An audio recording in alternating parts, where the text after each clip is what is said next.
Thank you. Thank you. Wow. Oh, boy, oh, boy, oh, boy.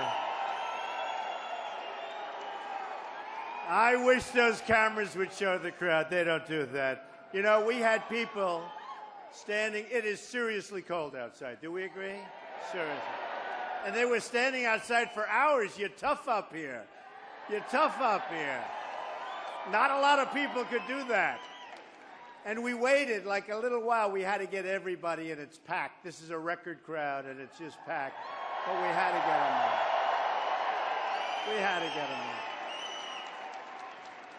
Folks, we have a revolution going on. People are tired and they're sick of the stupidity that we're seeing coming out of Washington. They're sick and tired of it. Sick and disgusted. And I'm disgusted. I've never seen anything like it in my life. And by the way, be careful, because we made Iran a real power. We gave them $150 billion. Now think of it. Think of it. And now they want more. So we gave them, think of this, if you really look at it, what they've done. We gave them...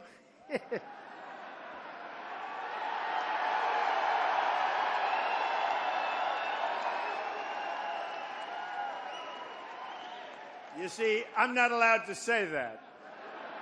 So, good job. Oh, that's beautiful. That's beautiful.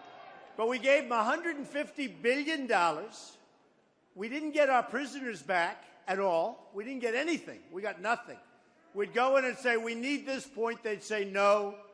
And we'd say, oh, let's go on to the next one. We didn't win anything. They self-inspect. How about that? And where they don't self-inspect, they have 24 days to give you the area. And that 24 days could start in a long time before the clock starts ticking. What's going on is crazy. And then I said to myself, what a deal. What a deal. How we give them $150 billion and everything else. Everything else. And we don't even get our 4 great people back that don't deserve to be there. One is there because he's a minister, he's a pastor.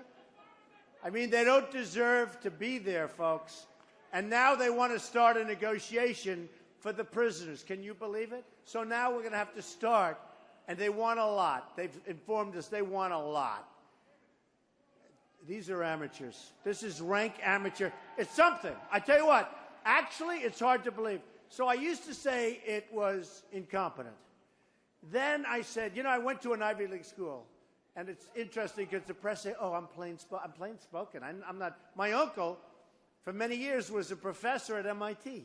You know, we're all smart people. We are really smart. Nobody plain. We have, I believe I have the smartest audience of anybody. Nobody close. I really believe it. Nobody close. No, there's nobody close. And we understand what's going on. But think of it. So about 2 weeks ago, I started saying, well, wait a minute. This is the greatest deal I've ever seen, the Iran deal. One of the great deals I've ever seen. One of the dumbest deals I've ever seen negotiated. Kerry has no idea what the hell he's doing. He comes from your parts. I blame you. I blame you. He comes right from the area. I mean, I have to blame you. We'll blame, hey, New Hampshire, let's blame Massachusetts for Kerry. So, no, I mean, the deal he made is just incredible. But think of what they're getting. So they get the deal. They get all of the things that they're getting. There'll be a nuclear power quickly. They're rich as hell.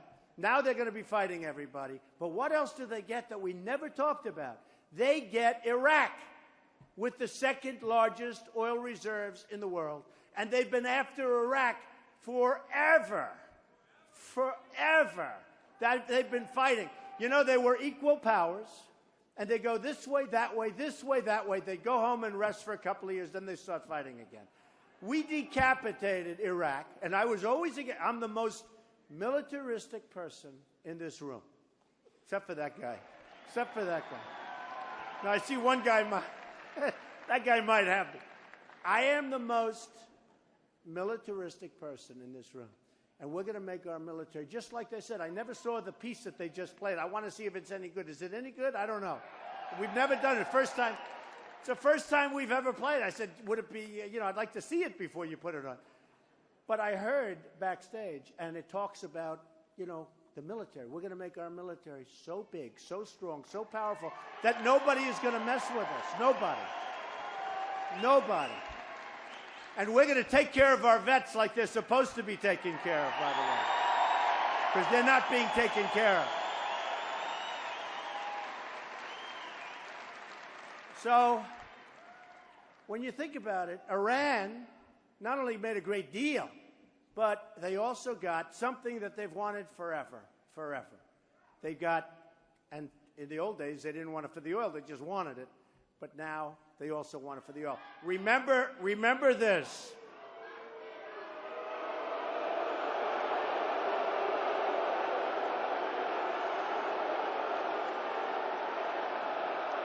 Bye-bye.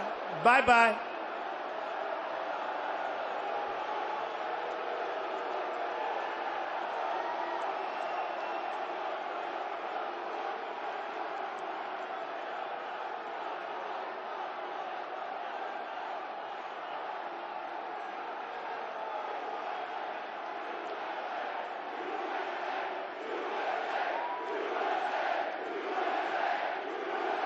USA, USA, USA.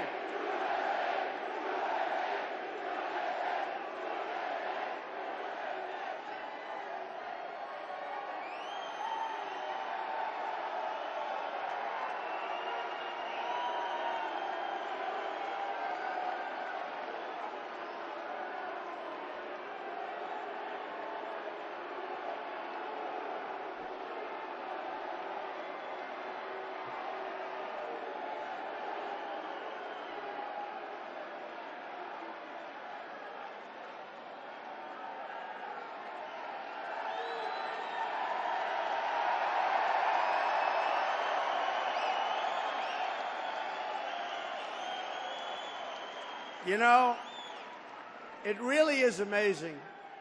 And we have to a certain extent, be a little bit ashamed of ourselves, because for the last 8 years, we should have been doing the same thing. We should have been doing the exact same thing. Oh, there's a remnant. There's a remnant left over. Yeah, maybe get the remnant out.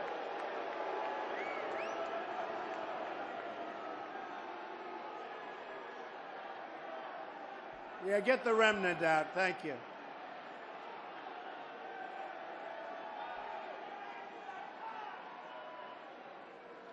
It is incredible, isn't it, though, folks? And, you know, it's actually, if you think about it, it's very rude. It really is very rude.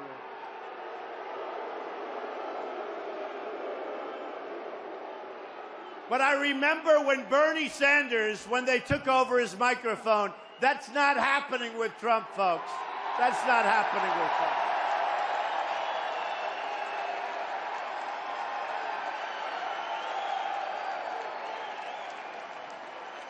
Remember that? Wasn't that a pathetic scene? This is going to be our leader. I mean, I don't want to have to help Hillary. Although, in a certain way, I'd rather run against Hillary. I don't know. But I have to say, that scene when he lost control of his mic was pathetic. And this is what we have leading our country. No, not here. Not here. So remember this. What they did, we should have been doing for many years. We should have been doing it. Why didn't we do it? It's ridiculous. But here's the story. If I spoke to those young people, now they may have a problem. They may have that. They may have something else. Because why would they do it? What's going on there? They don't even know what they're asking for. But I guarantee if we sit down with some of them within a short period of time, what are we asking? We want our country to be great again. We want jobs to be brought back. I mean, you know, there's really nothing radical. We want good health care. Obamacare is a disaster. We're going to repeal it and replace it. We want good health care. Think of it. We want a strong military. We want to be protected. Now, maybe they'll say, oh, well, we don't want to be protected. Or maybe they'll say, well, we don't want health care. Maybe they'll say, who cares about Social Security? We're going to save Social Security, folks. We're not going to change the deal on you. We're not going to change the deal. We're going to save it. And, you know, when you think of it, all of the different things that we all want you would think they'd want, and it's very simple. So,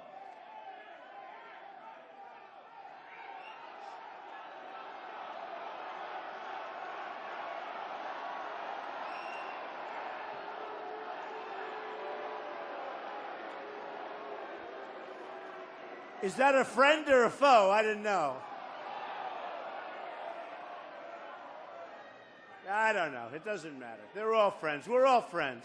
You know, I tell people, sometimes I'll be rough. I'll say, get him out of here. It's true. And the press will go, he was so mean. And then one time, 2 weeks later, I said, it was a rough person. I said, you know what? It doesn't matter. Treat him really, really nicely. And I got criticized for being too nice. What's going on back there?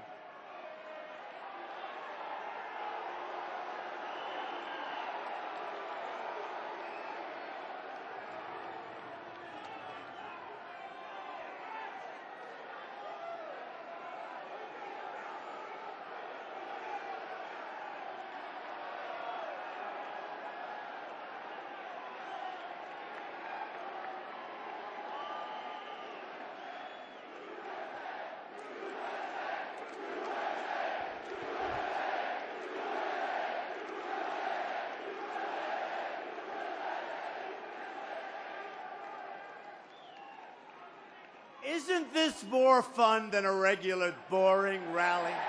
Seriously. Isn't this? To me, it's fun. And you know what? We have a lot more time than they have, because right now they're being sent out into the cold. You know? And it is true, though, if you could talk to these people, we would, I mean, unless they have bad intentions, which is possible, or unless they're doing something they're not supposed to be doing, you would think that they'd want to see a strong country, great health care, all of these things that we talk about all of the time. Strong borders. And by the way, we will build a wall. We're going to have a strong border. We're going to have a strong border.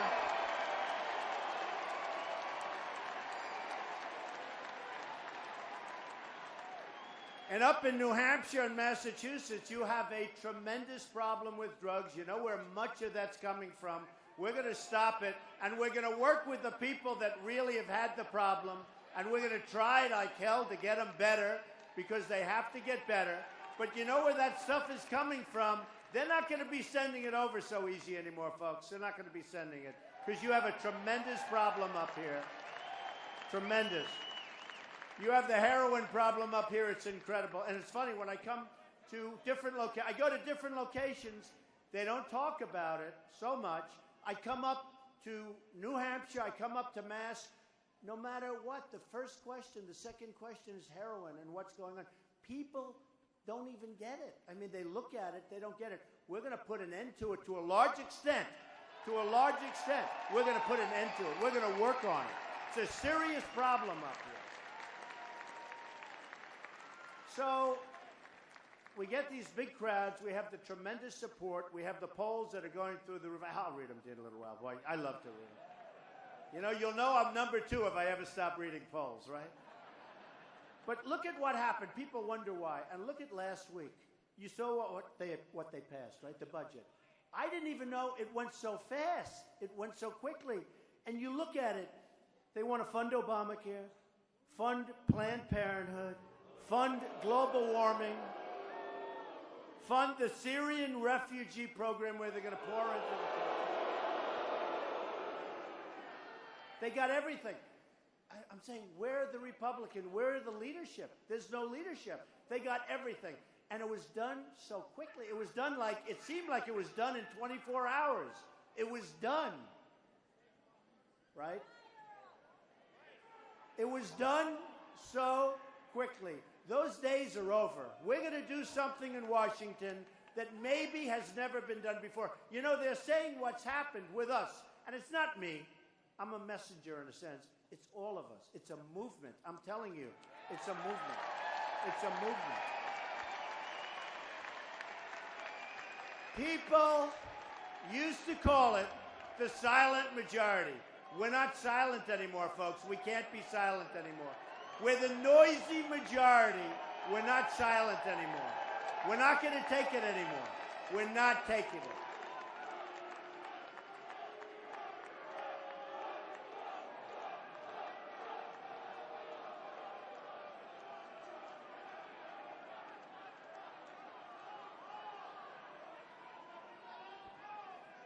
They remind me a little bit of Hillary.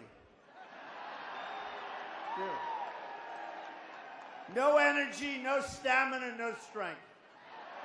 Yeah. True.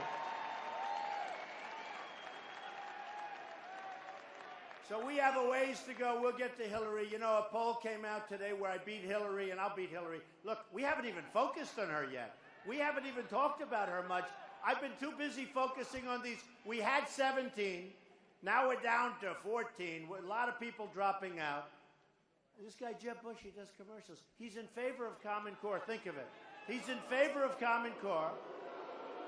He says they come over the border as an act of love. How about that one? An act of love. Tell that to the people that were killed. It was an act of love, all right? So I look at what's happened, and I look at the people that I'm running against. Some I like, some I don't like so much. I'm not supposed to say that politically. It's not politically correct. But we gave up now, folks, on political correctness because we don't have enough time. We don't have enough time. We truly don't have enough time. So just to conclude, because we were very rudely interrupted with Iran. Horrible deal. But what did they get? What did they get? They got Iraq. And now what are they looking for? They're looking for Saudi Arabia, folks. You know, I've been very, very good at predicting things. I said take the oil. For 3 years I've been saying, 4 years, take the oil, take the oil. They never took it. Now they want to take the oil. But I said take it and keep it and give some of it in terms of the form of money and profit to the veterans and the families that have lost people, which is peanuts compared to what we're talking about. I said take the oil and keep it, not just blow it up. And honestly, these people don't understand. For instance, when I said build a wall, and then I always say, and who's going to pay for the wall? Mexico. No, Mexico's going to pay for the wall. And the people that are up on the stage will say, they won't pay. Why would they pay for the wall? You know why? Because they make a fortune with us every year. We give them a lot of money. Our trade imbalance, our trade deficit with Mexico is enormous. By comparison, the wall is peanuts. We're going to build. Now, then they say you can't build a wall. I'm really good at building things. I'm the best at that. I'm the best. What I do is build. And I build under budget, and I build ahead of schedule, under schedule. I build good. And I'll tell you, we're going to have a beautiful wall. It's going to be real wall. It's going to go nice and high. And it's going to look good because someday they'll name it the Trump wall probably, you know.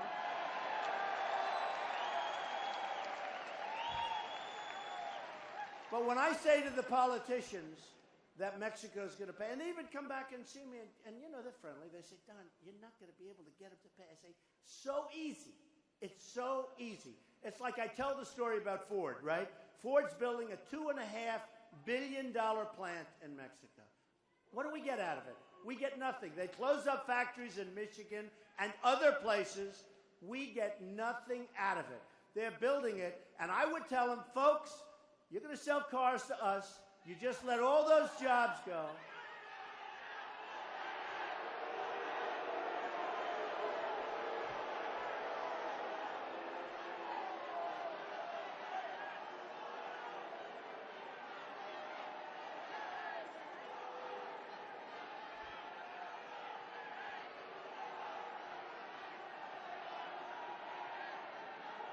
Yeah, get them out, please.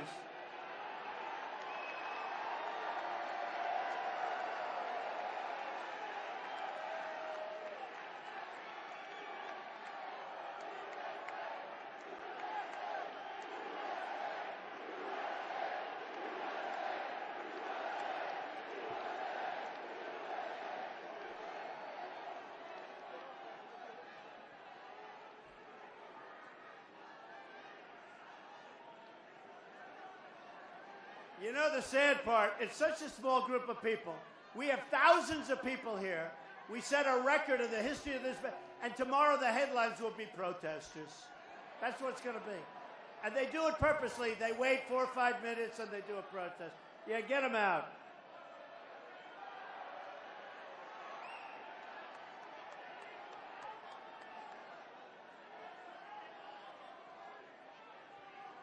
See, in the old days, you wouldn't have that because it would be pretty rough when they take them out. Nowadays, we have to be politically correct and take them nice and easy. Sir, would you please come with us? Sir, would you please? In the old days, this wouldn't happen. In the old days, it wouldn't happen. And by the way, the police, they're over there. They do a great job. They are great. They are great. They're getting pretty well beat up. These are great people. They're great people. So when Ford builds a plant in Mexico, spends $2.5 billion, and one of these political people, assuming they were in that position, they will let him happen because I'm self-funding my campaign. I'm putting up all my own money. Nobody knows the game better than me. Nobody knows the game better than me. And all these people, you see these funds where they have Jeb, $128 million.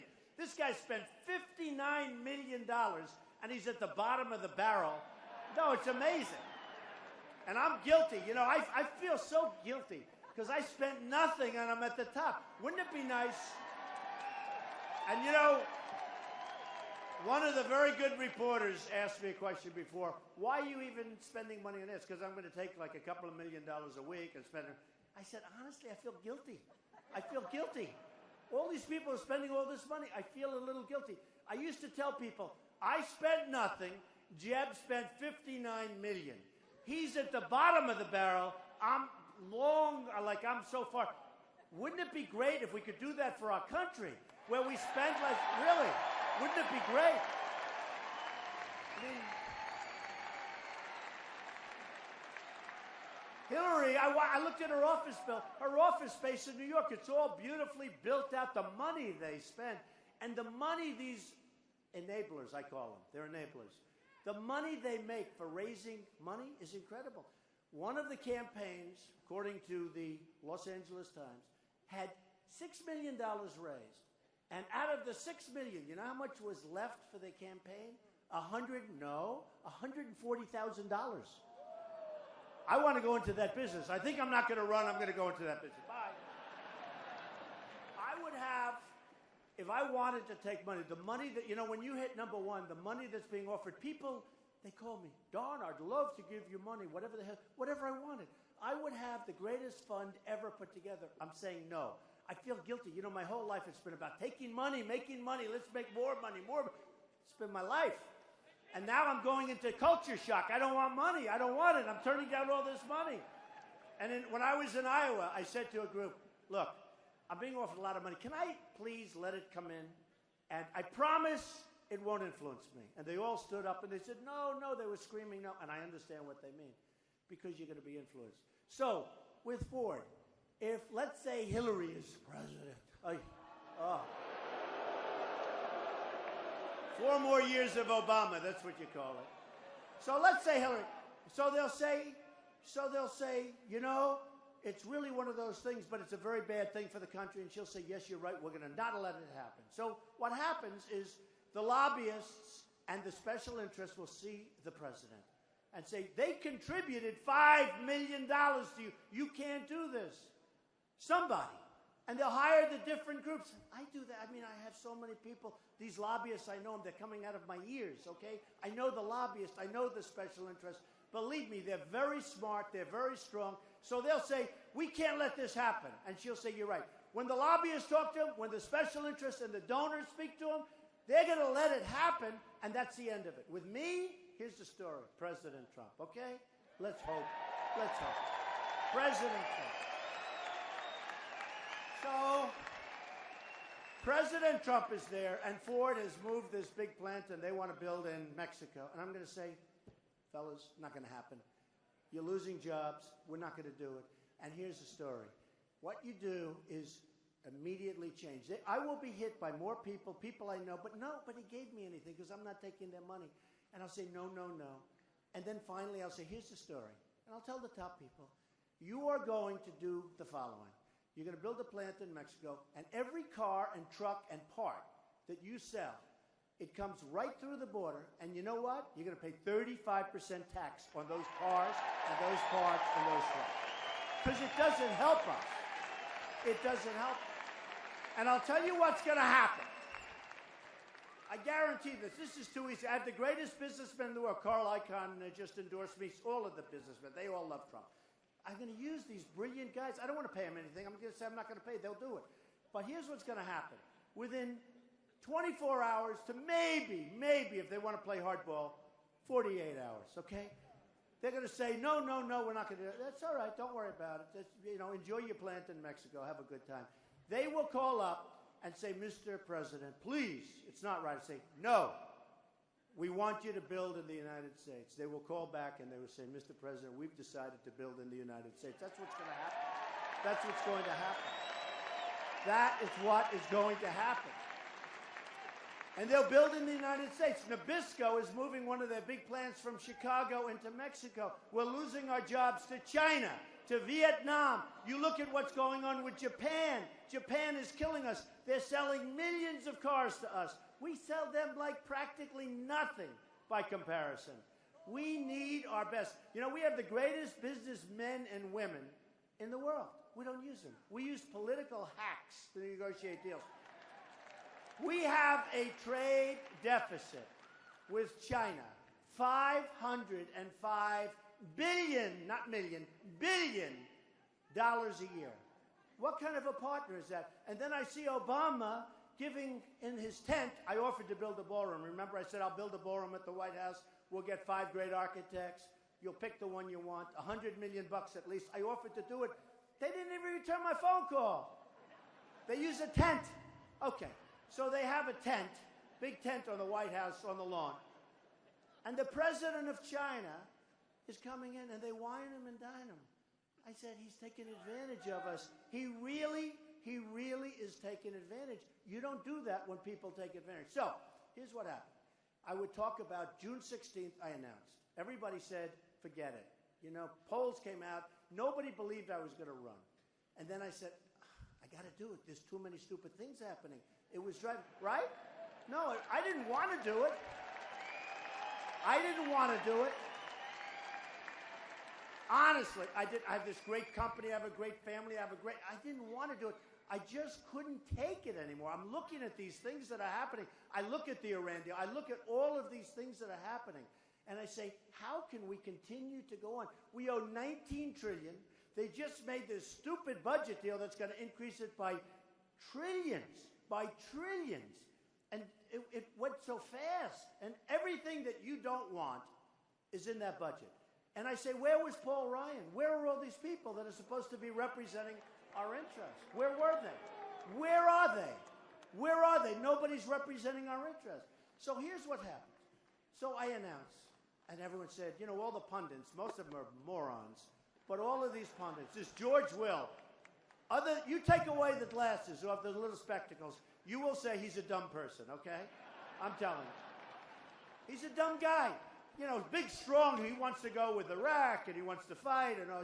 Great job, George. You really great job. But all these guys, Karl Rove, he spends hundreds of millions of dollars on campaigns. He doesn't win anything. In fact, the commercials that were done for the Republicans were so bad, I thought they were done for the Democrats. I wanted to hire the guy that did them. Then I found out it was reversed. We have people that aren't good. We have people representing us that are not good. They're not doing us any service. So I said, I'm going to run. And it takes guts, believe me. I really thank you, man. Thank you.